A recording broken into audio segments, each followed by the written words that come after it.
বান্দা গো, বান্দিরা গো, আল্লাহ রাব্বুল আলামিন বলেন মরণের পরে আল্লাহর কাছে উপস্থিত হওয়ার পরে আল্লাহ রাব্বুল আলামিনের দরবারে জীবনের হিসাব দেওয়া লাগবে। কি দেওয়া লাগবে? হিসাব। হিসাবটা কিসের দেওয়া লাগবে?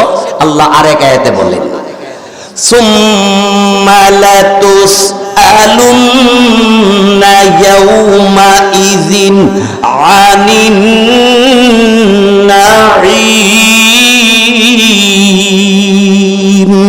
আমি আল্লাহ যত নিয়ামত দিয়েছি প্রত্যেকটা নিয়ামত সম্পর্কে তোমাকে জিজ্ঞাসা করা হবে। এই আমার ভাইরা গো, শুধু মরণের পরে শেষ নয়, আল্লাহ এরপরে বলেন সুম্মা ইলাইনা তুরজাউন।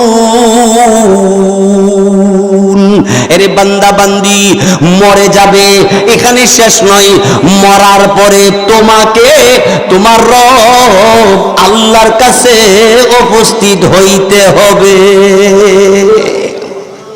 এখানে একটা কথা আছে, উপস্থিত হইলে কি শেষ নাকি আরো কাম আছে? আছে। কি কি কাজগুলি একটু বইলাই ফেলাই বলবো? আল্লাহ রাব্বুল আলামিন বলেন সুম্মা ইন্না আলাইনা হিসাবাহুম। এই বান্দা গো, বান্দিরা গো, আল্লাহ রাব্বুল আলামিন বলেন মরণের পরে আল্লাহর কাছে উপস্থিত হওয়ার পরে আল্লাহ রাব্বুল আলামিনের দরবারে জীবনের হিসাব দেওয়া লাগবে। কি দেওয়া লাগবে? হিসাব। হিসাবটা কিসের দেওয়া লাগবে? আল্লাহ আরেক আয়াতে বলেন সুম্মা লাতুসআলুন্না ইয়াউমাইযিন আনিন নাঈম। আমি আল্লাহ যত নিয়ামত দিয়েছি প্রত্যেকটা নিয়ামত সম্পর্কে তোমাকে জিজ্ঞাসা করা হবে। এবার বলেন আল্লাহ নিয়ামত দিছি কিনা? কম না বেশি? দাঁত নিয়ামত কিনা? নাক নিয়ামত কিনা?